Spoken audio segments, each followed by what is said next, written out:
आयुष्मान भारत योजना में लाखों लाभार्थी एक ही फोन नंबर से जुड़े हुए 43,000 करोड़ रुपए उन नंबरों पे लुटा दिया। ये सीएजी रिपोर्ट बोलती है। भगवान राम के नाम पर वोट लेने वालों ने क्या किया कि भगवान राम के घर को नहीं छोड़ा। अयोध्या विकास परियोजना में ठेकेदारों के साथ मिलकर करोड़ों रुपए का बढ़ी। इस साल आई सीएजी की रिपोर्ट ने मोदी सरकार की कई योजनाओं पर गंभीर सवालिया निशान खड़े किए थे। ये वही सीएजी रिपोर्ट है जिसके मनमोहन सिंह के पीएम रहते जारी होने के समय खूब बवाल हुआ था। उस समय देश के सीएजी विनोद राय थे, जिनकी मंशा पर कांग्रेस ने सवाल भी खड़े किए।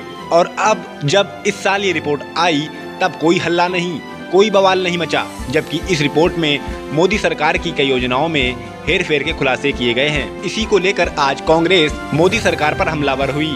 कांग्रेस के मीडिया विंग के प्रमुख पवन खेड़ा ने प्रेस कॉन्फ्रेंस में मोदी सरकार पर गंभीर सवाल खड़े किए। उन्होंने सीएजी रिपोर्ट का खुलासा करते हुए कहा कि इन्होंने भगवान राम का घर भी नहीं छोड़ा। अयोध्या में विकास परियोजना के ठेकेदारों के साथ मिलकर करोड़ों रुपए का फर्जीवाड़ा किया गया। उन्होंने कई घोटाले गिनाते हुए पीएम मोदी से पूछा कि घोटाले उजागर करने वाले अधिकारियों का ट्रांसफर क्यों किया गया।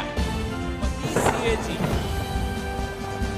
बड़ी मुश्किल से कोई रिपोर्ट्स निकाल पाते हैं। 2023 में कुछ ऐसी चौंका देने वाली रिपोर्ट्स सामने आई।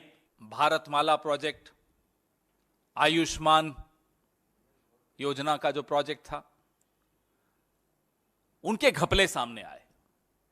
ऐसी रिपोर्ट कि आयुष्मान भारत योजना में लाखों लाभार्थी एक ही फोन नंबर से जुड़े हुए 43,000 करोड़ रुपए उन नंबरों पे लुटा दिया गया। अब आइए आप भारतमाला प्रोजेक्ट में। भारतमाला प्रोजेक्ट में 1 रुपए का जो सड़क का काम होता है वो 14 रुपए में हुआ। भगवान राम के नाम पर वोट लेने वालों ने क्या किया कि भगवान राम के घर को नहीं छोड़ा।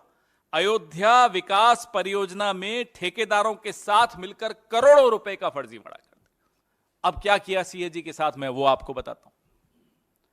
3 अधिकारी कुछ दिनों के भीतर, ये रिपोर्ट के सामने आते ही कुछ दिनों के भीतर तीनों अधिकारियों को ट्रांसफर कर दिया गया कि जो घोटालों को उजागर करते हैं उन सीएजी अधिकारियों का तबादला क्यों किया गया, इसका जवाब इस देश को दीजिए। क्या इसलिए कि वो चुपचाप जहां आप कहते वहां साइन नहीं कर रहे थे? क्या इसलिए कि उन्होंने आपको आईना दिखाया? क्या इसलिए कि आपके तथ्य, आपकी सच्चाई, आपकी हकीकत पूरे देश के सामने रख दी गई?